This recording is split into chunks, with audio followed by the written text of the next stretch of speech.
Namaskar, welcome to our channel. In this video, we will be discussing theory of partial fraction. और ये हमारे इस साल का पहला वीडियो है, तो इसीलिए happy new year to all. उम्मीद करते हैं आप लोग सब लोग अच्छे होंगे। और ठंड बहुत ज़्यादा है तो बाहर अननेसेसरी नहीं निकलना है। आप अपने पसंद का जो भी चीज़ हो आप घर में बैठ के कीजिए, और कुछ नहीं तो आप इंटीग्रेशन बनाइए, गाना सुनिए। ठीक है, चलिए शुरू करते हैं हम लोग। तो आज बेसिकली हम लोग थ्योरी डिस्कस करेंगे, और थ्योरी में भी स्पेसिफिकली पार्शियल फ्रैक्शन डिस्कस करेंगे। वैसे partial fraction tricks and hacks में हम थोड़ा सा डिस्कस करे थे, और उसमें मोस्टली हम ट्रिक का डिस्कस करे थे। लेकिन यहाँ पे हम लोग जो ट्रेडिशनल अप्रोच होता है पार्शियल फ्रैक्शन का, केस बाय केस बेसिस में, कि जैसे पहला केस है कि अगर हमारा जो डेनोमिनेटर हो पार्शियल इसका जो फंक्शन है उसका, अगर वो non repeated linear factor carry करता हो। जैसे हम एग्जाम्पल के लिए अगर हम एक ले लें कि एग्जाम्पल के लिए हम लेते हैं कि अगर हमारे पास अगर है x+1 और नीचे में x-1, x-2 और x-3 dx, ये हमारा पहला फॉर्मेट हुआ। इसको चाहे तो हम डायरेक्टली भी कर सकते हैं, क्योंकि ट्रिक्स जो बताया गया था वो इसी फॉर्मेट के लिए बताया गया था, केस 1 के लिए, जिसमें नॉन रिपीटेड। देखिए यहाँ पे जो हमारा लीनियर फैक्टर है वो एक बार में एक ही आ रहा है, मतलब x-1 का स्क्वायर नहीं है, क्यूब नहीं है, नॉन रिपीटेड है, लीनियर फैक्टर्स है। ये सब लीनियर फैक्टर, ये भी लीनियर है, ये भी लीनियर है, ये भी लीनियर है। इस तरह के प्रॉब्लम को हम लोग अगर चाहें तो डायरेक्टली बना सकते हैं, और उसके लिए ट्रिक्स एंड हैक्स का वीडियो हम जो है आई बटन में हम यहाँ पे डाल देंगे। लेकिन हमको यहाँ पे ट्रेडिशनल अप्रोच से इसको अप्रोच करना है, और आप इस प्रॉब्लम को सॉल्व करने के बाद ट्रेडिशनल अप्रोच से मैं ट्रिक्स का भी यूज करूंगा, और आप देखिएगा कि दोनों में टाइम गैप, कितना टाइम डिफरेंस होता है। तो पहले प्रैक्टिस सिंपल तरीके से करना है, लेकिन जब आगे प्रॉब्लम बनाना है तो linear non repeated linear factor वाले प्रॉब्लम को डायरेक्टली ही अप्रोच करना है। और आगे आप अगर मैथ पढ़िएगा तो +2 के बाद इंजीनियरिंग वगैरह में, या फिर अगर आप हायर स्टडीज में जाते हैं और मैथ में भी अगर ग्रेजुएशन या फिर उससे ऊपर जाते हैं, तो वहां पे आपको लाप्लास ट्रांसफॉर्म आएगा, और उसमें इनवर्स लाप्लास ट्रांसफॉर्म में भी पार्शियल फ्रैक्शन का यूज है, कॉम्प्लेक्स वेरिएबल में भी पार्शियल फ्रैक्शन का यूज है। तो कह सकते हैं कि पार्शियल फ्रैक्शन एक बहुत ही पावरफुल कंसेप्ट है जिसका कई जगह पे यूज होता है। ठीक है, तो हम लोग शुरू करते हैं। जब ऐसा सिचुएशन हो, हम लोग क्या करेंगे, जो हमारा ओरिजिनल फंक्शन रहेगा उसको एज इट इज लिखेंगे,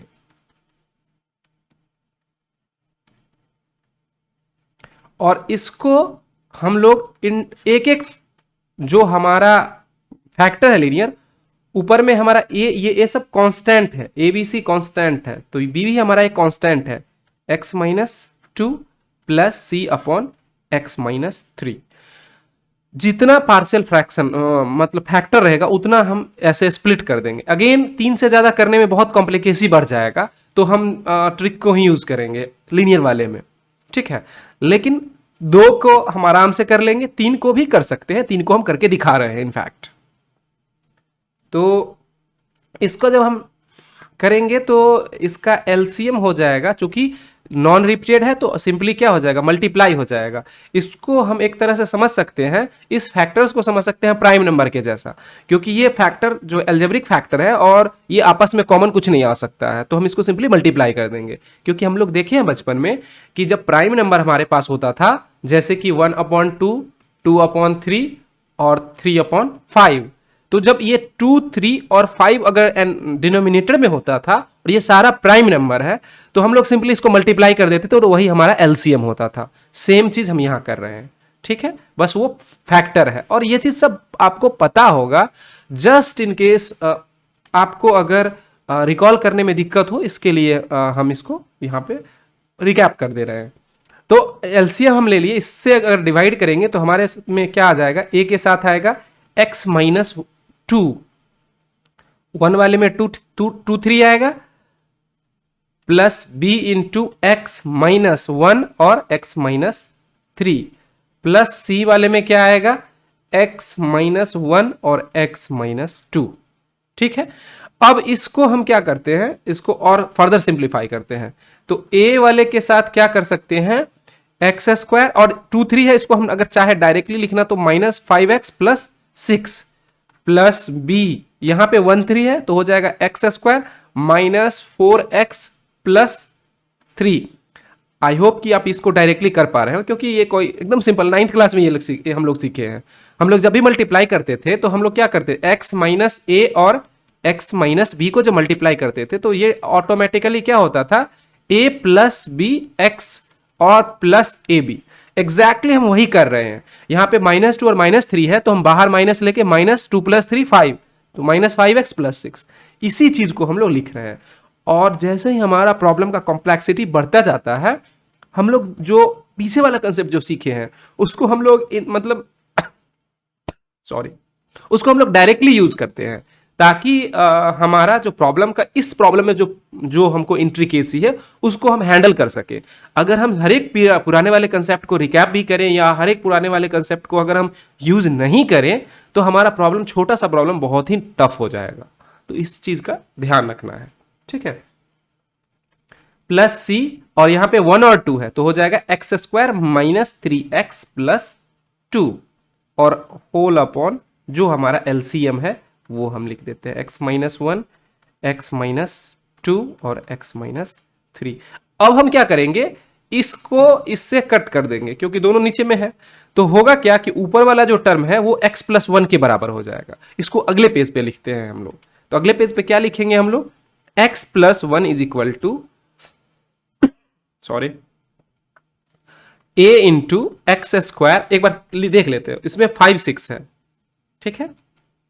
x square -5x plus 6 plus B into x square -4x plus 3 और c into x square -3x plus 2। एक बार चेक कर लेते हैं, 3 4 है, 3 4 है और 3 2 है, ठीक है, एकदम सही है। अब हम क्या करेंगे, सिमिलर पावर वाले टर्म को एक जगह इकट्ठा करेंगे। तो हम क्या करते हैं, एक एक्स स्क्वायर वाले टर्म को सबको एक जगह ले, इसमें से अगर एक्स स्क्वायर वाला टर्म कॉमन ले ले तो अंदर में क्या बचेगा, a प्लस बी प्लस सी। यहां से a आ जाएगा, यहां से b आ जाएगा और यहां से c आ जाएगा।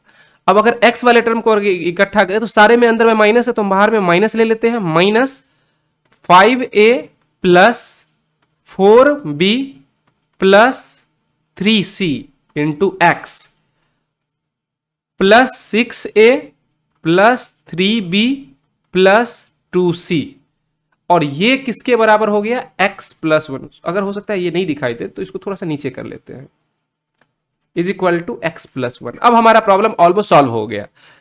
हमको इक्वेट करेंगे सिमिलर पावर वेरिएबल के सिमिलर पावर से। तो इक्वेट अगर हम लिख दे, equating similar power of variables, equating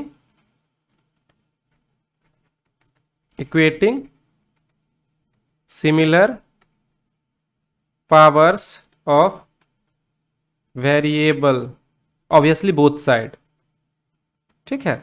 ये सब लिखना जरूरी नहीं है, बट अब हम बस प्रोसीजर फॉलो कर रहे हैं। a plus B plus C is equal to 0 हो जाएगा, क्योंकि अगर ये हमारा आइडेंटिटी सही हो उसके लिए जरूरी है कि लेफ्ट हैंड साइड और राइट हैंड साइड बराबर हो, और वो तभी होगा क्योंकि राइट हैंड साइड वाले टर्म में हमारे पास एक्स स्क्वायर का टर्म है ही नहीं। इसका मतलब कि a प्लस बी प्लस सी अगर 0 हो जाएगा तो हम ये कह सकते हैं। तो पहला चीज ये हो गया। इसके बाद ये वाला टर्म जो है इज इक्वल टू एक्स के बराबर हो, यानी कि -5a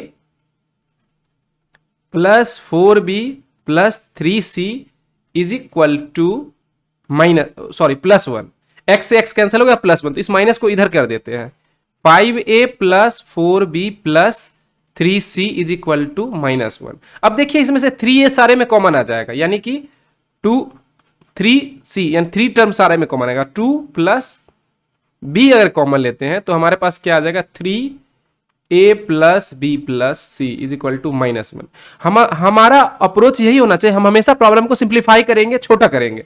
तो इसमें हमको दिखा कि सारे में 3, इसमें 3a आ जाएगा, इसमें 3b आ जाएगा, इसमें 3c आ जाएगा। इसमें से 3a लेने से ये 2 बच जाएगा, इसमें 3a लेने से ये b बच जाएगा, और ये 3a एक जगह कर दिया। अब इसका करने का मोटो ये है कि हमको पहले से पता है कि a plus B plus C 0 है, यानी कि क्या हो जाएगा हमारा 2a plus B is equal to -1।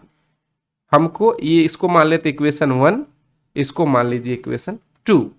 अब इक्वेशन 3 हमारे पास क्या है, वो है 6, ये सॉरी ये वाला टर्म जो है इसमें हम 6a plus 3b plus 2c is equal to 1। अब देखिए यहां पे भी 2a सारे में कॉमन आ जाएगा, तो ये क्या हो जाएगा 4a plus b is equal to 1। कैसे आया, इसमें से 4a 2a टर्म आया, इसमें से 2b आया और इसमें से 2c आया, वो सब मिलके 0 हो गया फ्रॉम 1 से। तो ये हमारा आ गया क्वेश्चन नंबर 3। इस दोनों को एक जगह लिखते हैं, मतलब 4a plus b is equal to 1 और 2a plus p is equal to -1, दोनों को घटा लेते हैं, माइनस ये प्लस हो जाएगा, ये कैंसिल, यहां आ जाएगा 2a इज इक्वल टू 2, यानी कि a is equal to 1। a अगर 1 है तो हम इस किसी में डाल देते हैं, यहां पे 2 plus b is equal to -1, यानी b इज इक्वल टू क्या हो गया,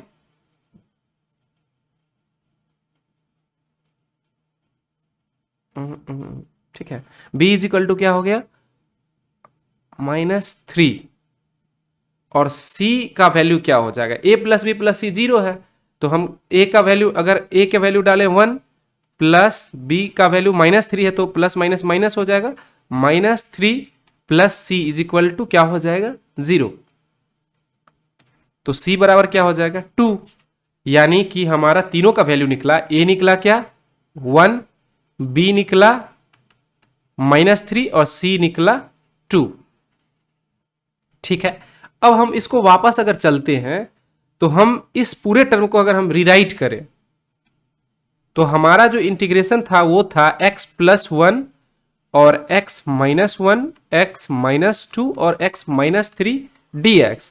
अपने आप में ये बहुत बल्कि है, सब कुछ है, लेकिन अगर इसको हम अगर a b c के फॉर्मेट में लिखे, हम इसको क्या लिख सकते, इसी को वहां पे लिखे थे a अपॉन x माइनस 1, तो हम a का वैल्यू अगर डायरेक्ट प्लग इन कर दें, a हमारा क्या है 1 है, b हमारा क्या है -3 है और c 2 है, -3 है और c क्या है 2 है, तीनों को जोड़ने से 0 आ रहा है, तो ये हम देख लिए हैं, x माइनस 1 dx प्लस यहां पे -3 x minus 2 dx plus c क्या है 2 है और x माइनस 3 dx। इसके बाद हमको लिखने की जरूरत नहीं है, यहां के बाद जो एकदम बच्चा टॉडलर होगा इंटीग्रेशन के लिए वो भी इसको बना सकता है। तो हम अपना टाइम कहां इन्वेस्ट करेंगे, हम इन्वेस्ट करेंगे इसको अपने ट्रिक वाले मेथड से सॉल्व करने का, कि हमारा टाइम कितना बचता है। तो हम इसको अगले ही पेज पे लेके चलते हैं और इसको हम ट्रिक यूज करते हैं, जो हम लोग सीखे हैं ट्रिक्स एंड हैक्स वाले वीडियो में, उसका लिंक भी हम डाल देंगे पहले भी। तो क्या है, कुछ प्रॉब्लम हमारा है x plus 1 upon x minus 1, x minus 2 और x माइनस 3 dx। सॉरी, इसमें करना क्या है, हम लोग बोले थे कि जिस टर्म को रिटेन करना है उसको लिखेंगे और उसको 0 से इक्वेट करेंगे।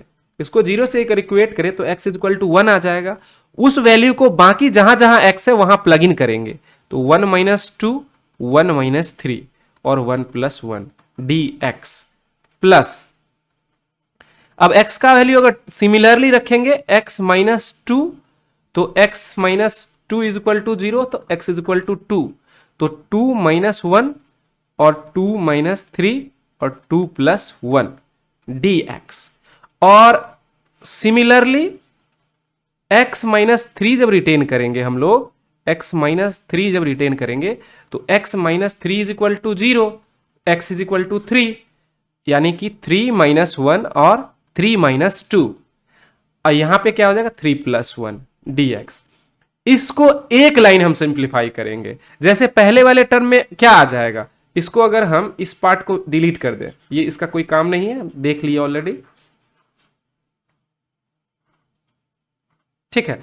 अगर हम इसको सामने में सिंप्लीफाई करते, ऊपर में क्या आ जाएगा 2 और नीचे में क्या आ जाएगा, x माइनस 1 तो है ही, x माइनस 1, नीचे में आएगा -1 और -2, यानी कि -1 और -2, ये दोनों मिलके क्या हो जाएगा, 2 हो जाएगा, ये कैंसिल होके 1 बचा। इस वाले में क्या आएगा, ऊपर में 3 नीचे में 1, तो इसको नहीं भी लिखेंगे तो चलेगा, x-2, और इसमें यहां पे क्या आ गया, -1 dx, यानी कि यही -1 ऊपर में -3 कर देगा, प्लस ऊपर में 4 आया, नीचे में क्या आया 2, और 3 - 2 1, तो इसको नहीं लिखेंगे चलेगा, और यहां पे आ जाएगा x-3 dx। इस 2 से हम इसको कैंसिल करें 2। पीछे वाले पेज पे अब चलिए देखिए, यही आया है, एग्जैक्टली यही है, a का वैल्यू आया है 1, b का वैल्यू -3 और c का वैल्यू 2 आया है, और हमारा इंटीग्रेशन एकदम एज इट इज सिंप्लीफाई हुआ।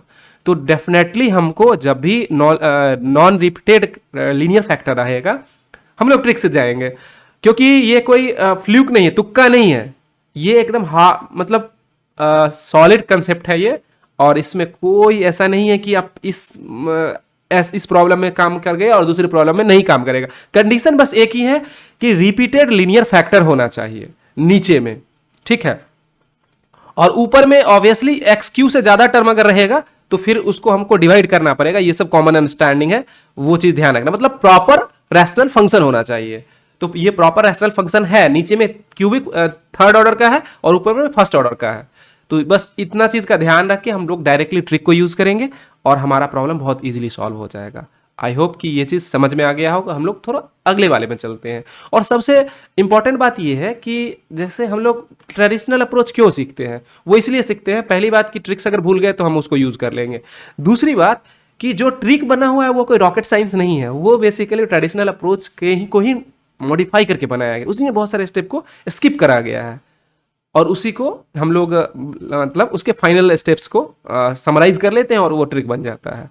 ठीक है, तो हम लोग क्या करते हैं, अगला वाला देखते हैं। और सबसे इंपॉर्टेंट, जब रिपीटेड लीनियर फैक्टर 2 बार से ज़्यादा हो, वो एकदम अलग टाइप का है, उसको कोई ट्रिक से आप संभाल नहीं पाइएगा, उसको आप ट्रेडिशनल तरीके से ही करना होगा। ऑल्दो अभी के समय में उस तरह का प्रॉब्लम बहुत कम आता है, एडवांस वगैरह में आए तो अलग बात है। ठीक है, केस नंबर 2 क्या है कि when the denominator contain repeated linear factor। अब इसमें लीनियर फैक्टर एक बार से ज्यादा, अभी हम लोग इसमें 2 केस हो सकता है। लीनियर फैक्टर अगर रिपीटेड है लेकिन इसमें सिर्फ 2 बार है, केस 3 में हम लोग 2 से ज्यादा का करेंगे, 3 का करेंगे। ठीक है, उससे 3 से ज्यादा का भी किया जा सकता है, लेकिन हम लोग 3 का करके देखेंगे। अप्रोच वही रहेगा, बस कॉम्प्लेक्सिटी बढ़ जाएगा, कैलकुलेशन का लेवल बढ़ जाएगा। ठीक है, तो हम लोग अभी यहाँ पे रिपीटेड लीनियर फैक्टर 2 टाइम्स का देखते हैं। ठीक है, तो हम एक प्रॉब्लम ले लेते हैं। प्रॉब्लम क्या है हमारा, x upon x plus 1 x minus 1 का होल स्क्वायर dx। हम लोग ट्रेडिशनल अप्रोच अब यहां पे जैसे रिपीटेड हो गया तो हम लोग इसमें ट्रिक्स नहीं लगा सकते हैं, सॉरी।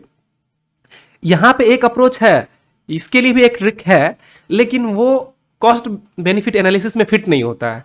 मतलब कि जैसे हम उसको अगर यहां बताना शुरू करेंगे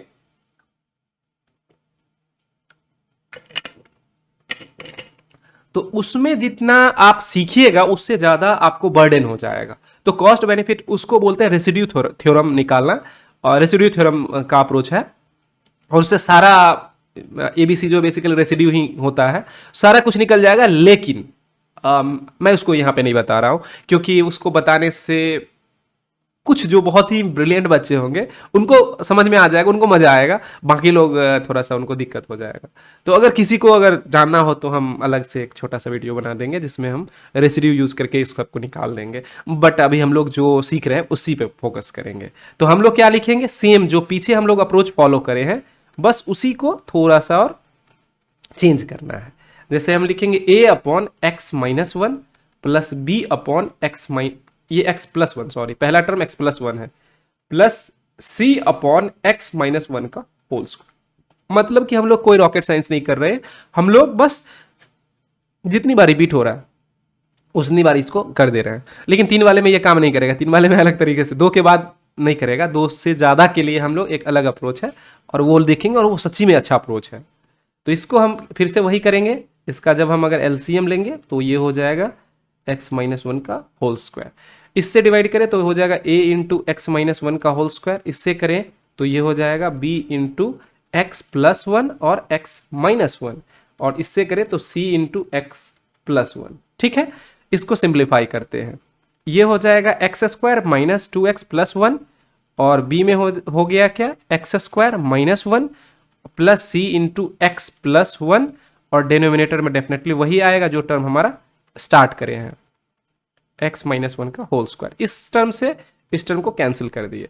तो अब हम क्या करते हैं, लिख लेते हैं अरेंज करके, एक्स स्क्वायर का टर्म एक जगह करते हैं, तो a plus B into x square, और माइनस कांस्टेंट वाले टर्म में ये एक प्लस है, तो हम क्या करते हैं, plus c minus 2a minus B into x. देख लीजिए यहां पे क्या आता, माइनस टू ए एक्स आता, तो हम माइनस टू ए यहां लिखे और एक्स बाहर, बाहर में प्लस है तो जो साइन रहा वही रहा।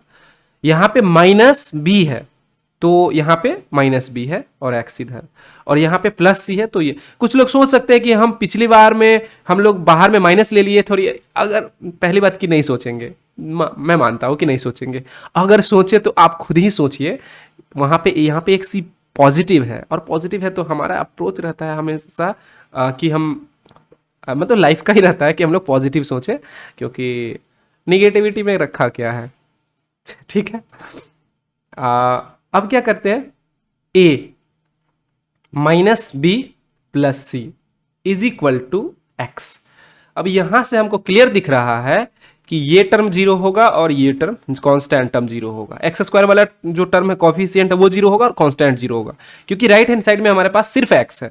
यानी हम अगर इक्वेट करने से डायरेक्टली हम लिख देंगे a plus B is equal to zero, a minus B plus C is equal to zero,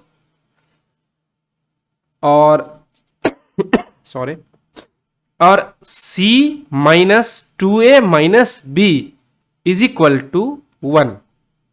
ठीक है, अब देखिए a प्लस बी अगर हमारा जीरो हो गया तो उससे हम लोग दो काम यहां पे ये कर सकते हैं। इसको अगर हम सबसे पहले क्या करते हैं, a प्लस बी को यूज कर लेते हैं, यहां पे a प्लस बी को यूज करते हैं, c minus A minus A plus B is equal to one. तो ये a भी तो जीरो हो गया, यानी कि c minus a is equal to क्या हो गया, c minus a is equal to one. ठीक है, अब देखिए इसको वन मान लीजिए, इसको टू और इसको थ्री। क्लटर थोड़ा ज्यादा है, इसको अगले पेज पे लेके चलते हैं। ठीक है, a plus B is equal to zero और a माइनस बी, हाँ तो हम लोग कहाँ थे, a plus B is equal to zero और a minus B is equal to zero. पिछले वाले पेज पे देख लेते हैं, एक और चीज हमको निकल के आया था, c minus a is equal to one. एक बार चेक कर लेते हैं, माइनस ए भी यहां से निकला, वो जीरो हो गया, तो c minus a is equal to one, एकदम सही है। अब देखिए पहले दोनों टर्म को अगर हम ऐड कर दें, उससे हमको a और c में एक रिलेशन आ जाएगा। तो पहले दोनों टर्म को अगर ऐड, इस दोनों को अगर ऐड करते हैं, इसको ऐड करें तो क्या आ जाएगा, b से b कैंसिल हो गया तो आ जाएगा 2a plus C is equal to zero, और हमारे पास क्या है, c minus a is equal to one. हमारा काम आसान हो गया, हम क्या करेंगे, माइनस माइनस प्लस और माइनस, इससे क्या हो गया, c से c कैंसिल हो गया और ये दोनों मिलके क्या हो जाएगा, 3a is equal to minus one, a is equal to minus one upon three, और c में इसमें डालेंगे तो c इज इक्वल टू हो जाएगा one plus a, one minus one upon three is equal to two upon three. b क्या हो जाएगा, a plus B is equal to zero है, यानी कि b is equal to one upon three, यानी हमको तीनों चीज निकल गया, a is equal to minus one upon three, b is equal to one upon three, और c is equal to two upon three, और a minus B plus C is equal to zero, a minus B plus C is equal to zero, एकदम correct है।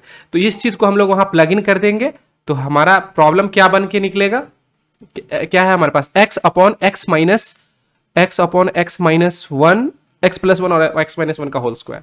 तो हमारा example जो था वो क्या था, x upon x plus one और x माइनस वन का होल स्क्वायर dx। इसको जब हम सिंप्लीफाई करें तो ये क्या बना, a upon x plus one D x, obviously b upon x minus one D x, और उधर नहीं लिखना है, c upon x minus one का होल स्क्वायर dx। अब हमारे पास क्या था, a इज इक्वल टू था -1/3, b इज इक्वल टू था 1/3 और c इज इक्वल टू था 2/3। सही है, एक बार चेक भी कर ले, सही है।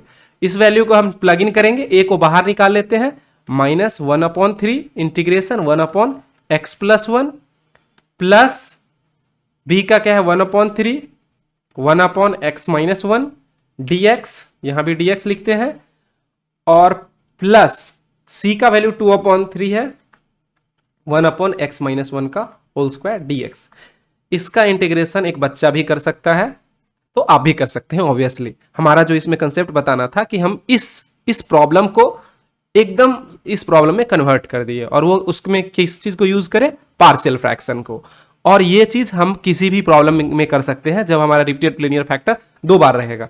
2 से ज्यादा जब रहेगा उस केस को हम अभी सीखते हैं, और वो सच में बहुत ही पावरफुल कंसेप्ट है, इसको ध्यान से देखिएगा, थोड़ा कॉम्प्लेक्सिटी ज्यादा है। ठीक है,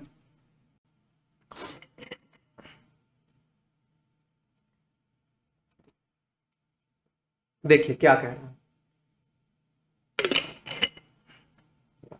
कह रहा है when the denominator contain repeated linear factor more than 2 times, then we first notice the repeated linear factor must be monomial।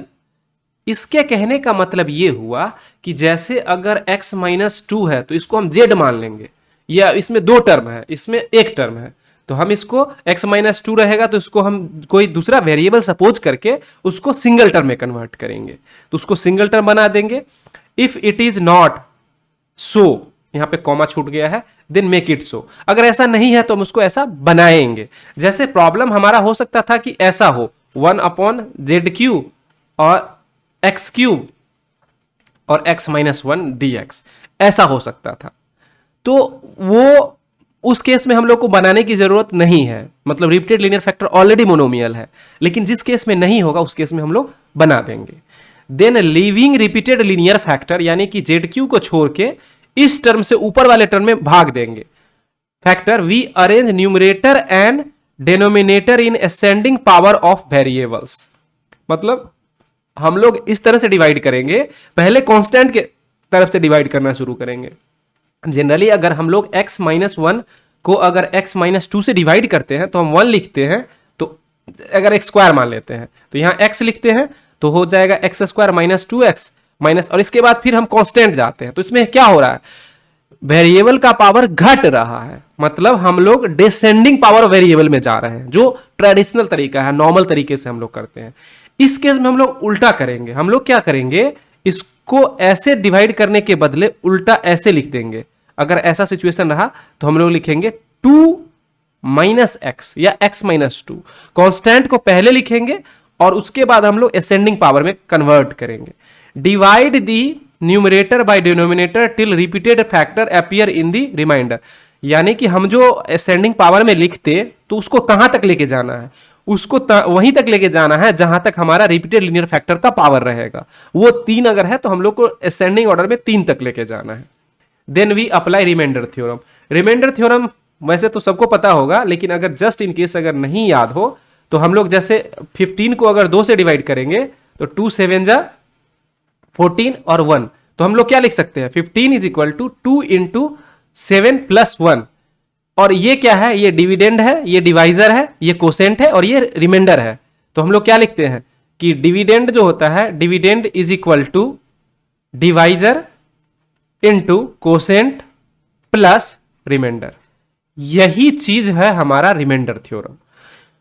तो थोड़ा अब इतना बोलने से हमको लगता है कुछ लोग डर गए होंगे, तो मैं इसको प्रॉब्लम करके दिखाता हूं, और जो लोग डरे होंगे मैं गारंटी लेता हूं कि वो प्रॉब्लम देखने के बाद बोलेंगे सर बेकार में इतना बोल दिए, हम लोग को डायरेक्ट प्रॉब्लम बताते और हम खुद समझ लेते। लेकिन थोड़ा बोलना जरूरी है ताकि आपको कुछ बैकग्राउंड पता रहे। ठीक है, हम लोग शुरू करते हैं इस प्रॉब्लम को। तो प्रॉब्लम बहुत ही सिंपल है, कोई रॉकेट साइंस वाला टाइप का प्रॉब्लम नहीं है। एग्जाम्पल नंबर 3 है, मान लेते हैं ये हमारा।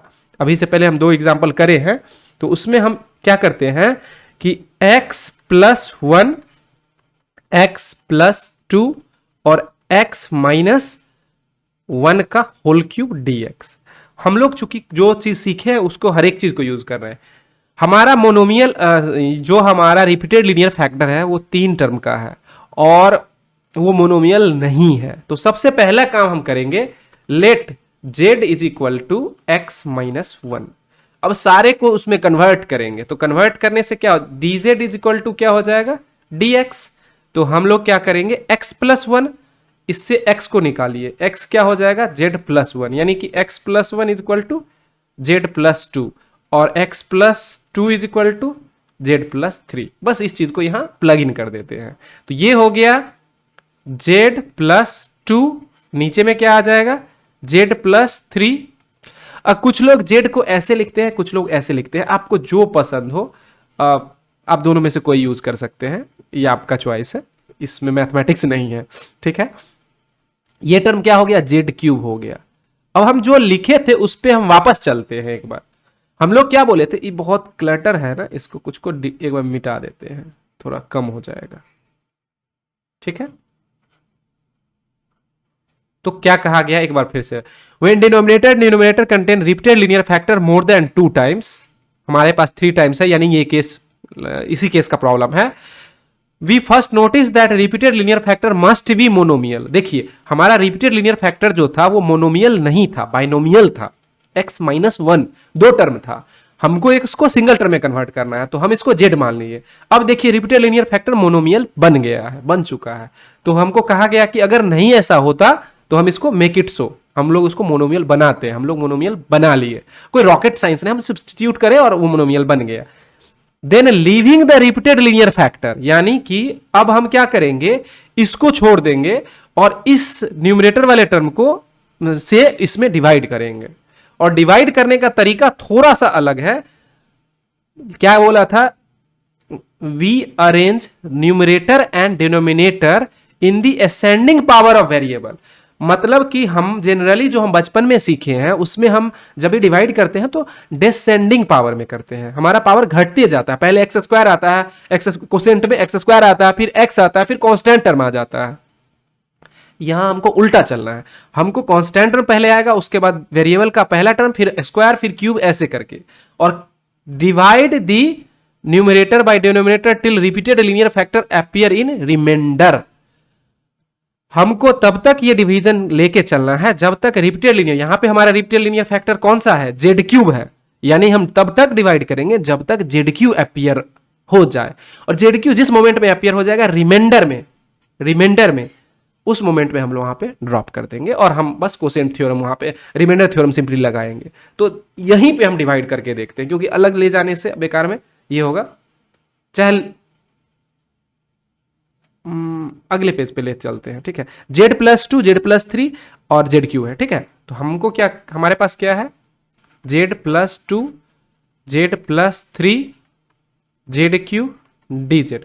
हमको सबसे पहले क्या करना है, इसको डिवाइड करना है। तो इसको 2 प्लस जेड, चूंकि हमको असेंडिंग ऑर्डर में लिखना है तो हम कांस्टेंट को पहले लिख लेते हैं, और ये 3 प्लस जेड, ठीक है।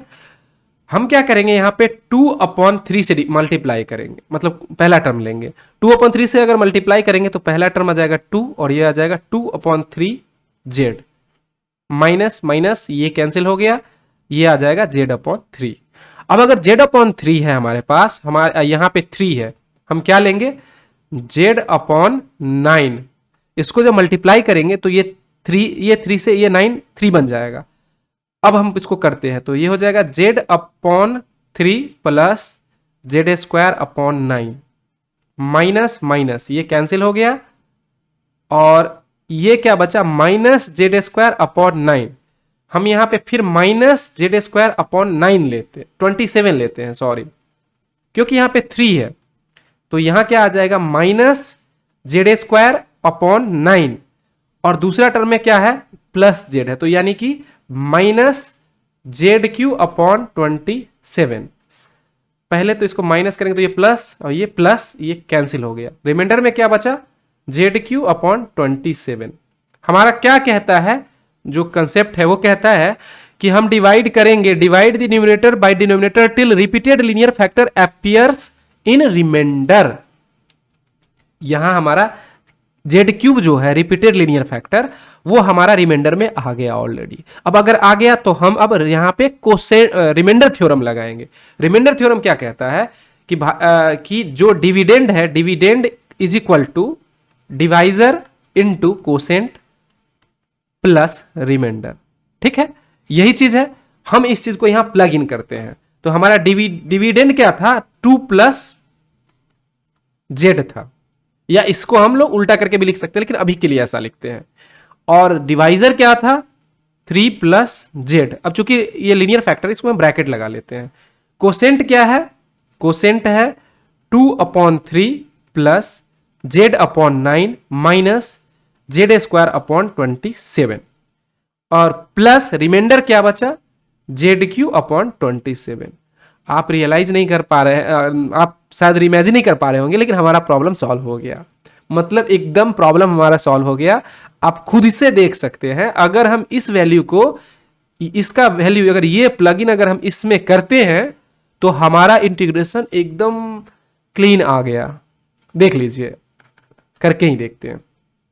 ये क्या है, Z plus 3 into 2/3 plus Z upon 9 minus Z square upon 27 plus Z Q upon 27, और होल अपॉन क्या है, जेड प्लस 3 और Z Q D Z. Intricacy क्या है सो देख लीजिए।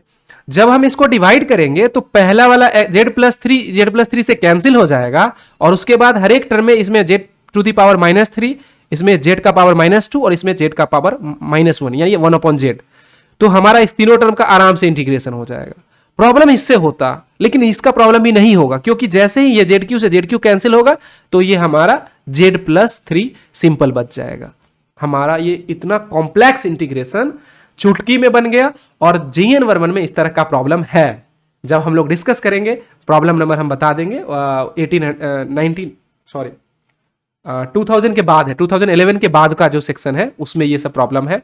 और आप सोच सकते हैं कि जब हम एग्जाम्पल दिखा रहे हैं तो इतना कैलकुलेशन और कॉम्प्लेक्सिटी हो रहा है, तो जब आप प्रॉब्लम बनाएंगे तो भी आपको लगेगा वैसा, बट बहुत अच्छा है। और इसको अगर हम डिवाइड करके ही देखें, अगले पेज पे इसको लेके चलते हैं और हम लिख देते हैं इसको। तो क्या है, पहला टर्म से हम अगर कैंसिल कर देते हैं, अच्छा एक बार लिख लेते हैं, जेड प्लस 3 और ये क्या है 2/3 plus Z upon 9 minus Z square upon 27 plus Z Q upon, एक सेकेंड क्या है, 27 है ना, हाँ 27 है, 27 upon Z plus 3 into Z cube D Z. इसको अगर हम यहां पे डिवाइड करते हैं तो पहला टर्म में क्या आ जाएगा, 2/3 जेड टू दी पावर -3, यहां पे -3 लगाते हैं, प्लस क्योंकि इससे ये कैंसिल हो गया, सॉरी, इसमें क्या आ जाएगा 1/9 और z to the power -2 d z. यहां पे भी डी जेड लिखना जरूरी है, और प्लस नहीं माइनस 1/27, इस सबको हम बाहर निकाल लेंगे। अभी हम जो चूंकि ये कर रहे हैं, 1/z भी लिख सकते हैं, ठीक है। और लास्ट वाले टर्म में जेड से जेड क्यू से कैंसिल जब होगा तो क्या बचेगा 1/27 और ब्रैकेट में बचेगा जेड प्लस 3 डी जेड। हमारा इंटीग्रेशन, अब हम इसके बाद इंटीग्रेशन नहीं लिखेंगे, इसका इंटीग्रेशन नहीं करेंगे, ये इंटीग्रेशन आप करके आप हमको बताइए कि इसका इंटीग्रेशन क्या आया। और हमारा प्रॉब्लम स्टार्ट कहां से करे थे, प्रॉब्लम स्टार्ट हम यहां से, और जेड आ जाएगा, उसके बाद हम लोग जेड को वापस हम एक्स में कन्वर्ट करेंगे तो हमारा क्या आ जाता, एक्स प्लस 1 और एक्स प्लस 2 और एक्स -1 का होल क्यूब। आप इसको सिंपल इसको डायरेक्ट बना के देखिए, बहुत कष्ट होगा, लेकिन आप अगर इसको यूज कीजिएगा आपको इसका रिजल्ट आराम से कहिएगा तो हम डायरेक्टली लिख भी देंगे यहां से। ये एकदम सिंपल है। अब हमारा सोच के देखिए, हम प्रॉब्लम कितना कॉम्प्लेक्सिटी हमारा प्रॉब्लम का स्टार्टिंग में था और कहां हम थे, और जब हमारा रिजल्ट जैसे ही स्प्लिट हुआ तो ये x to the power n, जो हम पहला मेथड सीखे थे integration x to the power n dx, और वन अपॉन एक्स, ये भी x to the power n का ही पार्ट है, या लेकिन हम लोग इतना प्रॉब्लम डिस्कस करें तो वन अपॉन एक्स को डायरेक्ट हम log z l n z हम लिख सकते हैं, एल एन जेड प्लस 3, यहाँ पे एल एन जेड लिख सकते हैं। तो आप इस चीज़ को खुद से करके इसका आंसर आप हमको बताइए, टेलीग्राम चैनल में या ग्रुप में भी आप बता सकते हैं, कमेंट में ही बता सकते हैं। और आई होप कि मैं इस चीज़ को एक्सप्लेन कर पाया हूँ। अगर फिर भी नहीं समझ में आया हो, आप हमें बताइए कि क्या समझ में नहीं आया, हम कोशिश करेंगे उसको एक्सप्लेन करने का।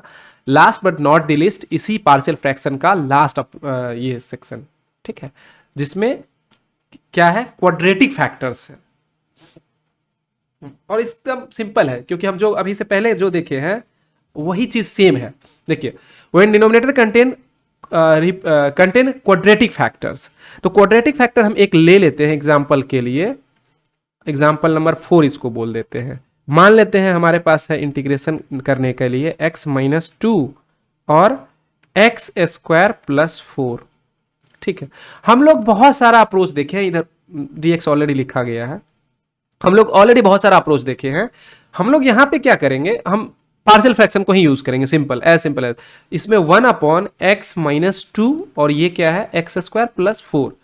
जब भी ऐसा सिचुएशन हो, लीनियर के लिए हम एक कांस्टेंट टर्म लेंगे और क्या हो जाएगा, एक्स माइनस 2, और जो क्वाड्रेटिक टर्म होगा उसके लिए हम लोग ऊपर में बी एक्स प्लस सी लेते हैं, यानी क्वाड्रेटिक फैक्टर लेंगे और प्लस 4। इसको आप दो तरीके से सोच सकते हैं। एक तो ये कि हम लोग टाइप 2 में देखे थे कि जब हमारा डिनोमिनेटर में जैसा टर्म हो उसका डेरिवेटिव हम ऊपर में निकालने की कोशिश करते हैं। समझ लीजिए कि उस चीज को दिमाग में रख के इसको डिवाइज करा गया होगा। ऑब्वियसली हम डिवाइज तो हम नहीं करे हैं, हम तो बस इस तरीका सीखे हैं। तो उस चीज को आप इमेजिन कर सकते हैं कि ये कुछ उसी तरह का है, और जब आप चीजों को मतलब उसका जो रैशनल है, लॉजिक है, अगर वो समझ में आएगा, प्रॉब्लम अपने आप बनेगा। प्रॉब्लम सॉल्व करना मतलब तो अगर प्रॉब्लम सॉल्व सिर्फ अगर हम लोग को सॉल्यूशन चाहिए हो तो किसी बुक में गाइड में मिल जाएगा, लेकिन हमको प्रॉब्लम का लॉजिक समझना है, लॉजिक समझ के और फिर हम उसको नए प्रॉब्लम पे अप्लाई करना है, ठीक है। इसको अगर हम देखें तो क्या हो जाएगा, इसको सिंप्लीफाई करें और सेम जो हम लोग अभी से पहले अप्रोच अपनाए हुए थे, x minus 2 x square plus 4। अब देखिए ए के साथ क्या आ जाएगा, एक्स स्क्वायर प्लस 4 आ जाएगा, और बी एक्स प्लस सी के साथ क्या आ जाएगा, एक्स माइनस 2 आ जाएगा। इसको अगर हम थोड़ा सिंप्लीफाई करें तो हो जाएगा ए एक्स स्क्वायर, इसको हम ब्रैकेट में ही रखते हैं क्योंकि बी एक्स स्क्वायर प्लस सी एक्स माइनस 2bx और माइनस 2c, ठीक है। ये टर्म, इसको लाइन खींचते, इज इक्वल टू क्या है, 1 है। डिनोमिनेटर वाले टर्म को कट कर दीजिए, ठीक है। अब एक्स स्क्वायर वाला टर्म देखिए, a plus B into x square, और x वाला टर्म देखिए c minus 2b into x, और कांस्टेंट टर्म देखिए 4a, और इस वाले में एक ही कांस्टेंट होगा, इस वाले में भी माइनस 2b होगा, माइनस 2c होगा, minus 2c is equal to 1। अब ऑब्वियस बात है ये 0 होगा और ये 0 होगा, ये कांस्टेंट टर्म है तो इधर कांस्टेंट वैल्यू जो है वो 1 है, तो 1 हमारा रहेगा। तो हम इस चीज को यूज करते हैं, a plus B is equal to 0, c minus 2b is equal to 0।